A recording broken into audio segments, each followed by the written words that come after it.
I'm just so happy for one thing this morning to see Brother Martin back with us from Colombia, South America. It's been a long time since we've seen him, and the time he was here with us before and came to the Lord here. 咁樣今日好歡迎 Martin 啦，再次翻到嚟我哋當中啦。咁已經有好長一段時間冇見過佢啦。咁亦都係之前咧，佢喺我哋教會度認識上帝嘅。He's here on a business trip for about 10 days or so. 今次咧，咁佢會嚟香港咧，大概係10日到啦。咁會有一啲公務要做嘅。And I'm looking forward to visiting with him in a little bit and finding more about what his business is and what he's doing and that sort of thing. I don't know too much about it, but I plan to start my message this morning talking about a businessman.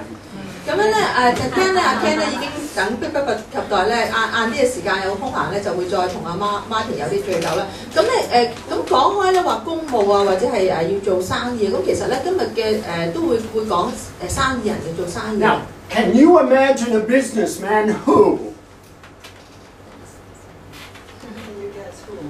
可唔可以諗一個生意嘅人咧？ A businessman who is more concerned about building relationships with his clients rather than making money. 咁咧，如果會唔會諗有一個生意人咧？其實咧，佢咧就係着重咧就係同嗰個客戶咧打好關係，而唔係着重去揾錢嘅。Can you imagine a businessman who refuses to sell a product to a client if he thinks that is not the product the client needs? No. 會唔會咧有一個生意人咧就會賣一樣嘢一個產品俾佢客戶，但係咧其實咧佢唔想去買呢個產品，因為咧佢知道呢個產品都唔啱呢個客戶嘅。有冇咁嘅生意人？ Can you imagine a businessman who lets his client take home the product for 1 month or longer to try it out to see if it's the right one for him? 有冇一個生意人咧就嗱呢個係你需要嘅產品，俾你攞翻屋企試用啦，試1個月都唔緊要㗎，任你試啦。有冇啲咁嘅生意人 ？No charge, no down payment. 甚至乎咧就話唔使錢嘅，你攞翻去試啦，亦都唔使按金㗎。Can you imagine a businessman who does not take any money if the client decides to bring the product back and doesn't want it? No charge, no fee. 嗱，甚至乎咧，先頭話俾你試用，咁試完之後試咗成個月㗎咯喎，都唔知有冇甩皮甩骨，但係嗰個生意人就話唔使錢啊，你唔要啊，就俾翻我啦，退翻俾我得㗎啦，唔使錢啊。Can you imagine a businessman who does not compromise his convictions to take advantage of people for the sake of making money? 有冇一個生意人咧，就唔係因為揾咗唔係因為錢嘅緣故咧，以至於咧佢要為佢嘅信念而妥協嘅？ Can you imagine a businessman who treats the poor and the rich alike and is equally trusted by both? 有冇個生意人咧，就係佢唔理你有冇錢咧，其實咧佢都會咁樣忠誠咧對你服務嘅。而呢個生意人咧，亦係即係無論有錢人或者冇錢嘅人咧，窮人咧都好信任呢個生意人嘅。Can you imagine a businessman who is successful because of his integrity, his conviction, his trustworthiness, his commitment to the people who are coming to him? 有冇一個生意人咧，就係我哋稱呼佢為一個成功嘅生意人？點解話佢成功係因為佢嘅正直，因為佢嘅無私，因為佢嘅可信？有冇啲咁嘅生意人 Now, just in case you're thinking that I'm dreaming all these things up, I had lunch last week with that businessman. 咁咧，原來咧點解阿 Ken 今日會提到呢個生意？原來咧佢上個禮拜咧就曾經食晏嘅時候就係同一個咁嘅生意人嚟食晏嘅。Now today we're going to talk about 2 men. 今日咧我哋嘅講道咧會講2個人嘅。As we tell you who these men are, you'll know how their lives overlap with each other. 當我哋咧會繼續講呢2個人嘅時候咧，咁大家咧就會明白究竟呢2個人佢哋嘅生命咧點樣去互相影響、互相交錯。One is a young man living in an alien country as a captive of war. 其中一個咧就係喺一個古代嘅時候裏邊嘅人物啦，咁佢係喺一個戰爭裏邊咧成為一個俘虜嘅。The second is a 62-year-old king who just captured the nation that took the young man into captivity. 而另外一個人我哋想提到咧，就係一個王啊！呢個王咧就係喺佢62歲嘅時候咧，佢咧就係俘虜咗，即係打贏咗呢個國家，亦都咧攞咗呢一位先頭所謂嘅俘虜嗰個人啦。Now, can you imagine who those two men were? 大家知唔知講緊邊兩個人？ Give you a hint. Both of their names start with a D. 咁咧俾啲提示啊！咁兩個人咧，其實嗰個英文嘅譯名咧，都係用個 D 字開頭嘅。The young man was Daniel. 年青人咧就係但以理。The 60-year-old king was Darius. 62歲嗰位老君王咧，個名叫做大利烏。And so I'd like to have you open your Bibles today to Daniel chapter 6. 今日想同大家講但以理書第6章。Daniel chapter 6.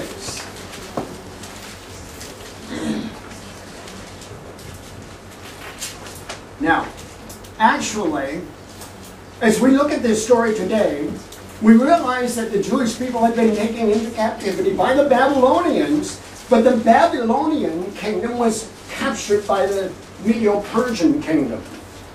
咁樣咧，當我哋咧，或者我哋稍稍講個時代背景啦。咁但以理被俘嘅年代咧，實情咧就係猶太人已經亡國啦。咁而猶太裏邊一啲人咧，部分嘅人咧係俾巴比倫人咧就係俘虜咗去巴比倫呢個地方。但係而家時移世易喎，而家巴比倫咧都要淪陷啦。而巴比倫咧係俾馬代同埋波斯嘅王嚟到去擊敗嘅呢個國家。Now, we're going to be looking at Daniel chapter 6 today, but I want to read the end of the story in Daniel 6 before we read the first part of it. So we're going to start out reading verses 25 to 27. Daniel 6, 25 to 27. 嗱咁咧，其實我先頭講個古仔咧，係記載喺約莫係但以理書嘅第5啊、第6章咁樣嘅。咁但係咧，我哋咧係會由後邊講翻上前邊嘅。咁我哋會首先睇但以理書6章25至27節。Then King Darius wrote to all the peoples, nations, and men of every language throughout the land, May you prosper greatly. 25, 26? Chapter 6, verse 25. 6章25節但以理說：那時大利烏王傳旨曉諭住在全地各方各國各族的人說：願你們大享平安。I issue decree that in every part of my kingdom people must fear and reverence the God of Daniel, for he is the living God, and he endures forever. And his kingdom will not be destroyed. His dominion will never end. 現在我降旨曉諭我所統轄的全國人民，要在但以理的神面前戰驚恐懼，因為他是永遠長存的活神，他的國永不敗壞，他的權柄永存無極。He rescues and he saves. He performs signs and wonders in the heavens and on earth. He has rescued Daniel from the power of lions.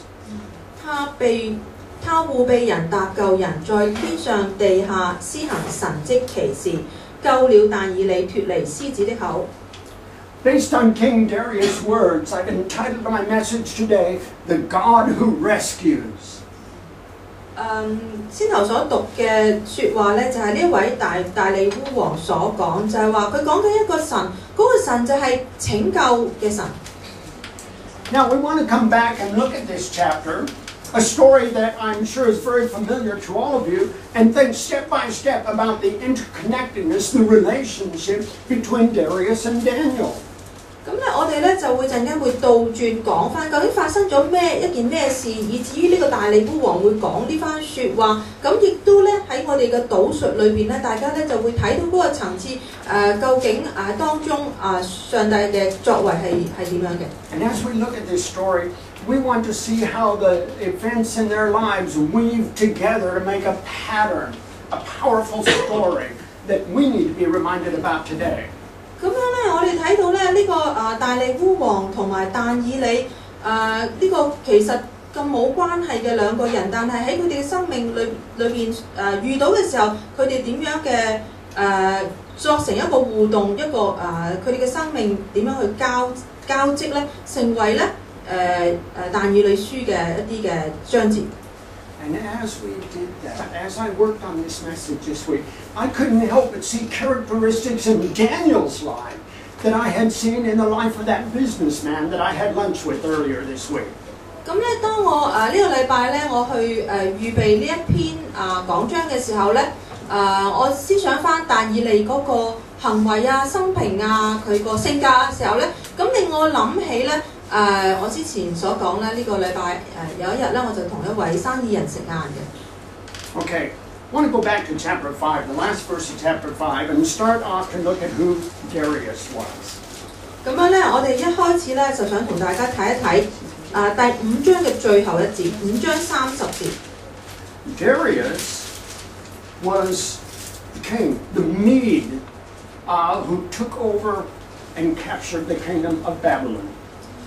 大利烏王咧就係打勝咗呢個巴比倫國嘅，咁但係本身大利烏王咧係一個馬代嘅血統嘅。He was 62 years old. 當時咧佢係62歲。He was experienced as a ruler, as a victor in so many ways. 咁咧甚至乎咧話佢可以勝得到巴比倫國呢個人，呢個王當然係好出名嘅。當時咧就係喺當時嘅年代好出名嘅。And so he is the first king of the Medo-Persian Empire. 呢一位大利烏王咧，佢亦都係呢個馬代同埋波斯嘅王朝裏邊第一位嘅君王。Now, as we look at chapter 6, verses 1 and 2, we see that Darius appointed 120 satraps, or 120 officials to rule over the kingdom. 6章1節咧就話大利烏王咧隨心所願咧立咗120個總督治理通國。They would have responsibility for different regions of the kingdom. 咁呢120個嘅總督咧，其實咧佢哋係會負責全國裏邊不同嘅區域嘅。Okay, and then he appointed 3 administrators over those 120 officials. 咁跟住咧，佢咧就再立咗有3位嘅總長，呢3位嘅總長咧就係喺之前所講呢120個總督之上嘅。Now, among those administrators, among the 3, Daniel was one of them. 而呢3個總長咧，其中裏邊一個人咧就係但以理。The officials throughout the land had to report to these 3 administrators. 咁之前所講呢120個總督咧，其實咧佢哋就要先向呢3位首長、總長咧嚟到去交差嚟到彙報嘅。So this is Darius. This is who he is. This is how he set up the kingdom to operate. 咁可能咧，先頭所講少少幾句嘅經文咧，就我哋大家咧可以想像到呢個大利烏王佢係點樣去統治呢個王朝嘅。Now, let's begin reading at verse 3 and see what we can learn about Daniel. 我哋睇6章3節。Now Daniel so distinguished himself among the administrators and the satraps by his exceptional qualities that the king planned to set him over the whole kingdom. 因這但以理有美好的靈性，所以顯然超乎其餘的總長和總督。王又想立他治理通國。Now we know those exceptional qualities of Daniel from the earlier chapters in the book. He had wisdom, he had learning, he had an ability to relate and to oversee people. 咁樣咧，呢度咧當然啱啱讀咗呢個經文，佢係讚美但以理啦。咁其實咧喺之前但以理書之前嘅經文裏邊咧，我哋咧都知道咧但以理咧係一個非常有智慧、有知識、聰明嘅人。咁咧佢喺各樣嘅事上咧都係顯得好出色，同埋佢懂得點去管理人嘅。King Darius had big plans for Daniel. 咁咧甚至乎咧呢度所講咧，王咧係想立佢咧治理通國咧，佢覺得佢賞識睇得起呢個人才咧，認為呢個人咧可以幫到佢做更多嘅事。Now in verse 4 we continue to understand more about what was going to take place at that time. 咁我哋由第4節開始咧，就會睇到咧，當時咧究竟係發生咩事嘅。At this, the administrators, in other words the other two, and the satraps tried to find grounds for charges against David in his conduct of government affairs, but they were unable to do so. They could find no corruption in him because he was trustworthy and neither corrupt nor negligent. 那時總長和總督尋找但以理誤國的把柄，為要參他，只是找不着他的錯誤過失，因他忠心辦事，毫無錯誤過失。Daniel's reputation was clear to all. 原來但以理除咗先頭所講嘅優點之外，佢係有非常好嘅名聲嘅，呢個人係好信得過嘅。Out of their jealousy, out of their competitiveness and desire to be put above Daniel, they could not find any way at all to bring any kind of charge against him. He was trustworthy because he was not negligent in any of his responsibilities. 咁樣亦都係因為但以理咧呢個人咁鋒芒不露，毫無過失咧，其他人咧其實係妒忌佢嘅，唔想佢做即係咁高嘅位置騎住自己嘅，所以佢哋咧成日都會處心積慮咧睇下你有咩嘢犯錯咧，我哋就可以攞嚟做把柄啦，然後就話俾國王聽，咁你就死啦。咁所以咧但係咧佢哋發覺咧佢哋好小心咧嚟到去揾佢啲錯誤咧，完全都係揾唔到嘅，因為但以理咧真係毫無錯誤嘅。Now, notice what verse 5 tells us about Daniel. 第5節咧，我哋係睇會講關於但以理啲乜嘢嘢咧？ Very important. 好重要嘅。Finally, these men said, "We will never find any basis for charges against this man Daniel unless it has something to do with the law of his God." 那些人便說：我們要找參者但以理的把柄，除非在他神的律法中，就尋不着。What's that saying to us? 咁呢句經文點解？ What does that tell you about Daniel, about his character, about his relationship to God? 單單呢節經文咧，其實可以話俾我哋聽咧，但以理咧佢同上帝嘅關係係如何嘅？ It's telling me that Daniel, because of his relationship with God, is going to be responsible in life. He's going to live in a trustworthy kind of a way. He's not going to be negligent in any of his duties.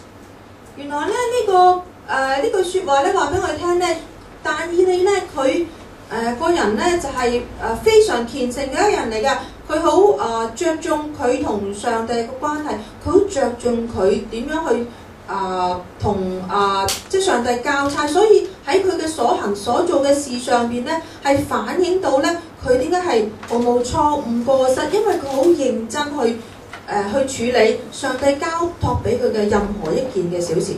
Now, the only way that they're going to be able to accuse him of anything is they're going to have to take his faithfulness to God, what he does that is right, and try to twist that around in some kind of a way to make it wrong. 咁所以咧呢班人咧，呢班可以話呢班嘅壞人啦，佢想點樣去整蠱但以理啦？就係咧佢知道呢個人既然咁虔誠咧，唯一可以就到佢可以參到佢嘅嘢咧，就係咧將佢嘅虔誠嚟扭曲。明明咧佢因為對上帝嘅虔誠精忠咧，佢會咁樣做某件事情。咁呢啲人咧就會將呢件事情明明係好虔誠嘅事情，佢將佢扭曲，變成咧嚟參但以理嘅奏章。Now, is that something which we see happening in society? 我哋咧喺我哋譬如今時今日嘅社會，你會唔會見到啲咁嘅事情 Especially where someone takes God's standard and tries to make it into something that is wrong. 有冇人咧就口口聲聲咧就係又話點樣上帝嘅標準以神嘅話語為先咁但係咧佢就係從中咧嚟到去做一啲手腳咧，以至於咧呢樣嘢咧本嚟係好嘅，變即係將好事變壞事嘅。有冇啲咁嘅人 Well, if you want some illustrations for that, just try to look at the politicians and the elections going on in the world and how they try to turn things around and accuse each other of things wrong, which actually was right. 咁咧可能咧，我哋睇一睇咧世界各地啊，甚至乎香港，我哋見到啲競選活動嘅時候咧，就發覺咧，佢哋就好中意咧就互數一啲數你啲咩事啦。咁其實咧好多時候咧，佢哋係將一啲好嘅嘢咧，將佢哋醜化、扭曲，變成一啲唔好嘅嘢。Now, see, Daniel's conviction, his relationship with God was such that made him blameless in the eyes of men and in society's standards. 咁咧但以理咧佢嘅名聲係咩出名咧？佢就係出名在咧呢個人咧，你點樣去整佢咧？佢都係咁虔誠嘅，佢嘅信心都唔動搖嘅。咁佢但以理嘅名聲就係咁樣而嚟嘅。Now, the text focuses back then on King Darius and some of the administrators in the next few verses. 咁跟住落嚟嘅經文咧，其實咧就會繼續講大利烏王啦，同埋嗰啲想陷害但以理嘅其他嗰啲總督。Beginning in verse 6, what do we see? 第6節。So the administrators and the satraps went as a group to the king and said, "O King Darius, live forever." 於是總督、總長和總督紛紛聚集來見王說：願大利烏王萬歲。The royal administrators, the prefects, satraps, advisors, and governors have all, that was a lie, agreed, to what? That the king should issue an edict and enforce the decree that anyone who prays to any god or man during the next 30 days, except to you, O king, shall be thrown into the lion's den. 國中的總長欽差總督謀士和巡撫彼此商議，要立一條堅定嘅禁令，30日之內不拘任何人。若在王以外，或向神或向人求什麼，就必應在獅子坑中。Notice how they're playing up to the pride of the king, how they're making the king feel like, wow, he's really great, he's really important. 咁我哋睇睇咧，呢班咧咁嘅壞人咧，佢哋點樣去作成佢哋呢件咁嘅壞事咧？首先咧，佢咧就要去擦鞋咯喎，擦大利烏王鞋，萬歲啊！其他嘅人咧，除咗向你大利烏王嚟到敬拜之外咧，佢哋唔可以向任何王或者任何神咧作敬拜。其實呢啲都係一種擦鞋嘅方法嚟嘅。Now, O king, issued a decree and put it in writing that it cannot be altered in accordance with the laws of the Medes and the Persians, which cannot be repealed. 第8節，王啊，現在求你立這禁令，加蓋玉璽，使禁令決不更改，照馬代和波斯人嘅例是不可更改的。So King Darius put the decree into writing. 於是乎咧，大利烏王咧就立呢個禁令，亦都加蓋咗玉璽。In the Medo-Persian Empire, when a decree was issued by the king like that, it could not be changed for any reason. 咁按當時嘅例咧，因為而家係一個新嘅王朝，係馬代同埋波斯人嘅王朝，佢哋嘅例咧就係話，如果王立咗任何嘅令，而甚至乎已經加蓋埋玉璽嘅時候咧，係點樣都唔可以改嘅。The king failed to recognize the suspicious behavior of those leaders who came before him, and he fell into their trap. 呢一個大利烏王咧，咁因為之前話呢啲咁嘅人咧，壞人咧，佢喺度擦鞋咁受晒噶嘛，受晒佢唔會諗到佢即係原來呢班人其實喺度出緊一個蠱惑嘅。Okay, sign the decree. 於是乎大利烏王咪簽名咯，要加蓋噶嘛，要吸個印噶嘛。He fell into their trap. He was deceived by them. 就係咁樣簽咗個名，加咗蓋，已經佢跌入咗呢個陷阱啦。He made it a capital crime for anyone to pray to anyone except to him in the following 30 days. 咁呢一個禁令係講緊咩？就係話由而家開始之後嗰30日1個月裏邊，係如果有人夠膽唔係敬拜我大利烏王，佢係敬拜任何其他王或者任何其他神嘅時候咧，呢個係死罪嚟，一條死罪。King was considered as God. 當時嘅年代，呢一個王就係等於一個神明嘅。所有嘅人國民係當佢神明咁嚟到去敬拜嘅。Now, the account in the text here brings the focus back on Daniel once again. 我哋繼續睇經文咧，就會睇到咧經文再次講翻但以理。Verse 10. Now, when Daniel learned the decree had been published, he went home to his upstairs room, where the windows opened toward Jerusalem, 3 times a day. He got down on his knees and prayed, giving thanks to his God, just as he had done before.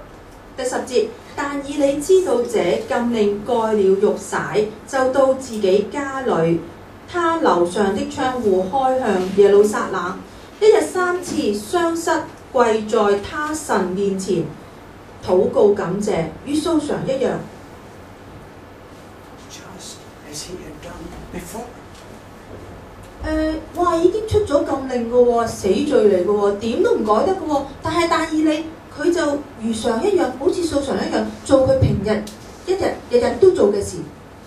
How are you going to put yourself under a death penalty by doing something that you know you would be punished for like that?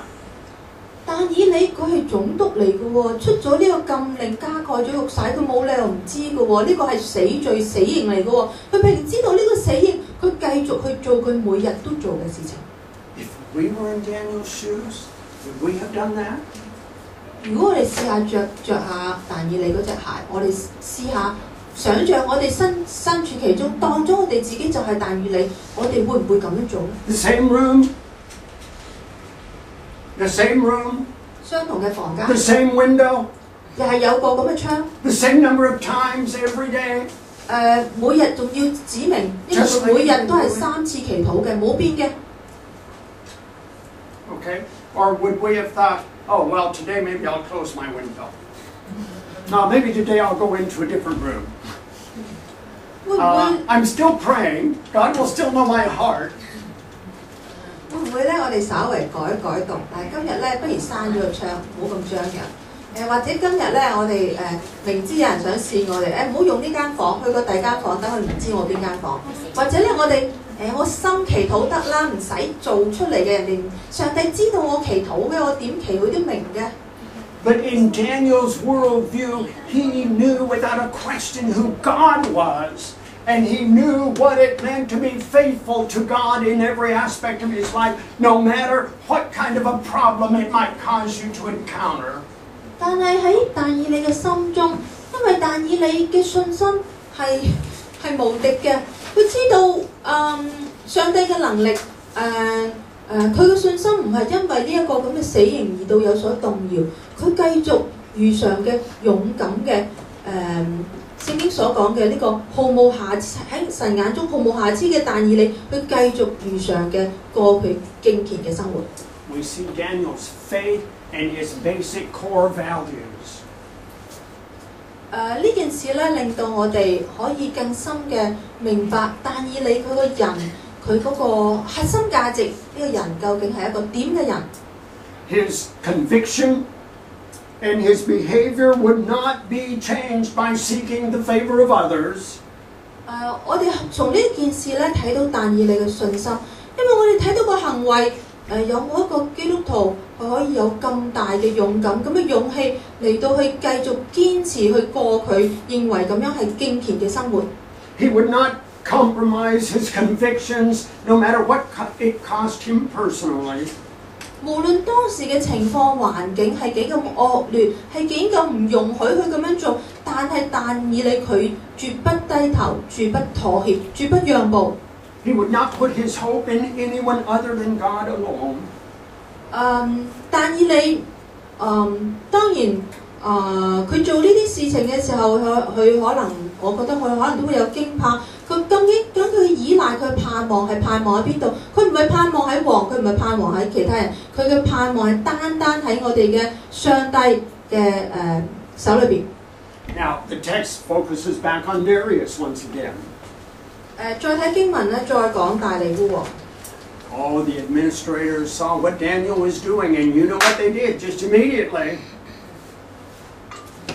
嗰啲人咧，嗰啲衰人啦嚇，咁就紛紛聚集啦，見到但以理喺神面前祈禱懇求。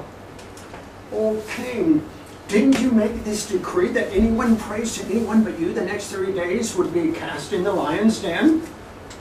咁佢哋咧就係進到去王前咧就提醒王喂王你咪有條禁令嘅王啊30日之內你唔理任何人咧，如果喺王以外去敬拜任何神任何人咧求啲咩咧都會被抌落去獅子坑度㗎。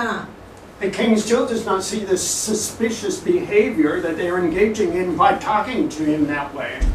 甚至乎咧王咧可能到嗰陣時咧都唔知道。都未懷疑到哦，原來呢班人咧其實佢哋嘅詭計嚟嘅，呢個成條都係佢哋嘅詭計嚟嘅。The king answered in verse 12, the decree stands in accordance with the laws of the Medes and the Persians which cannot be repealed. 因為咧王咧唔為意咧佢哋咧係全心咧嚟到去陷害啊，但以理王咧就回答啦。實有這事，照馬代和波斯人嘅例，唔可以改㗎。我既然吸咗肉債，係唔可以改。Okay, you know what? Daniel's praying to another god than you. 跟住呢班衰人咧就同王話：王啊，你知唔知啊？但以理咧，佢向神祈求啊，佢唔係向你祈求啊。Verse 14, when the king heard this, he was greatly distressed. He was determined to rescue Daniel and make every effort until sundown to save him. 14節，王聽見這話就甚愁煩，一心要救但以理，籌劃解救他，直到日落的時候。Then the men went as a group to the king and said to him, Remember, O king, the law, according to the law of the Medes and Persians, no decree or edict that the king issues can be repealed, can be changed. 嗰班人啊，班衰人咧就紛紛聚集來見王說：王啊，當知道馬代人和波斯人有例，凡王所立的禁令和律例都不可更改。So the king gave the order. 冇辦法啦，係王自己立嘅令，亦都係王自己給嘅印個玉璽，所以王就要照做啦。But as he was being taken away to be thrown into the den of lions, the king said, May your God, whom you serve continually, rescue you. 16節，王就下令人就把但以理帶來，扔在獅子坑中。王對但以理說：你所常侍奉的神，他必救你。Well, a king who is regarded as a god is encouraging Daniel about his God.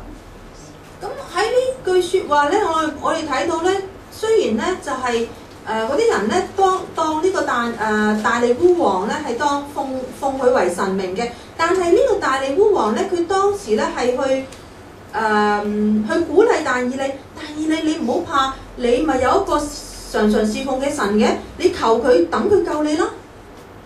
The king couldn't sleep all night long. 王咧為咗呢件事咧，成晚都瞓唔着。Early the next morning, he went out to the lion's den. 次日黎明，王就起來急忙往獅子坑那裏去。And in verse 20, he calls out to Daniel. 咁佢大聲嗌但以理 Daniel, servant of the living God, has your God whom you serve continually been able to rescue you from the lions?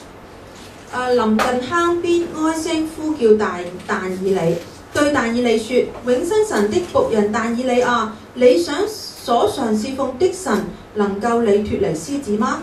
In verse 21, we have Daniel's response. O king, live forever. My God sent his angel and has shut the mouths of the lions. They have not hurt me because I was found innocent in his sight, nor have I ever done any wrong before you, O king. 有一次咧，我哋睇到但以理嘅回答啦。但以理對王說：願王萬歲！我的神差遣使者封住獅子的口，叫獅子不傷我，因我在神面前無辜，我在王面前也沒有行過虧損的事。但以理喺呢件事上，佢將榮耀歸俾上帝。Daniel declared his innocence before God and before the king. 但以理咧就去向王咧嚟到申訴，佢話我無論喺人面前、喺王面前或者喺神面前，都係冇虧損、冇犯過錯嘅。Daniel's basic worldview about who God was and about faith was absolute. It was true. It was unchangeable. 對但以理嚟講，無論係身處任何嘅環境，佢對上帝嘅信心，佢嘅敬虔係一直都冇改變。Many years ago, one of the little girls in our church here, maybe 7, 8 years old, was afraid to go to bed at nighttime without a light being left on in her room. 咁好耐以前咧，我哋教會咧有位小女孩啦，咁佢嗰陣時7、8歲左右啦。咁原來咧佢夜晚瞓覺佢怕黑嘅，所以咧一定咧就係即係開着燈嚟瞓嘅。She heard the story about Daniel all night in the lion's den.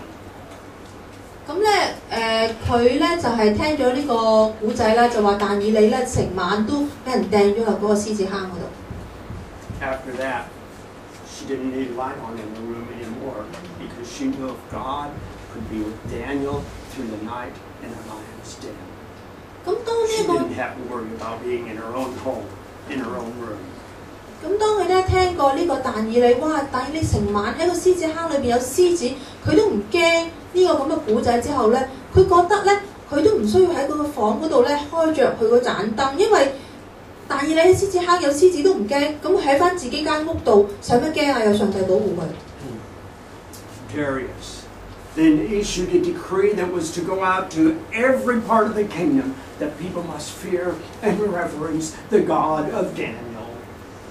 咁呢個大利烏王咧，呢件事情過咗之後咧，佢就係頒布個令咧，就係話你睇下但以理呢個上帝咁神通廣大，所以咧所有國民咧都要敬拜但以理嘅神。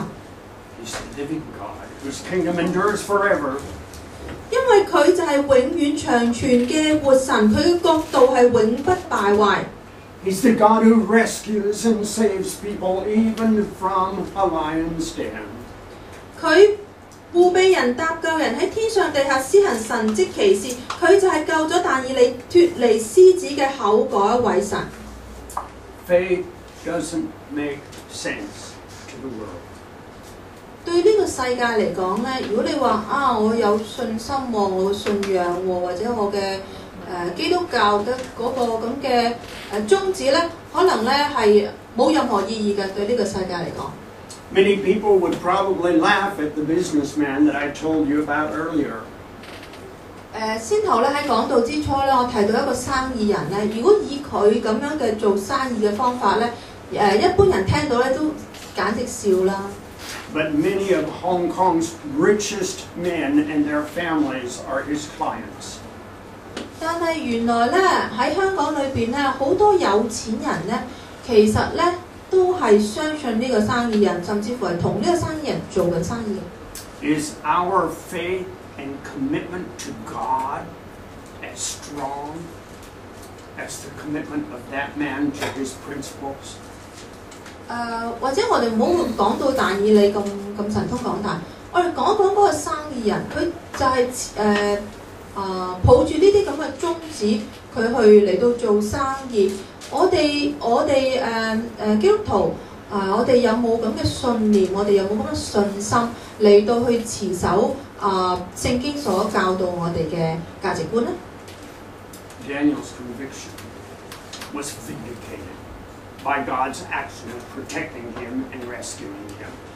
喺呢件事情上邊但以理可以得以脫離獅子嘅口，佢信心係無敵嘅，亦都係上帝用咗佢嘅神蹟嚟到搭救佢，嚟到去證明呢個但以理所信嘅神就係嗰個永遠長存嘅活神。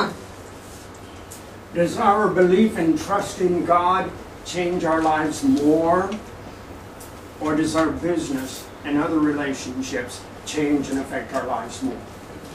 究竟我哋嘅生命係俾啲乜嘢影響更深呢？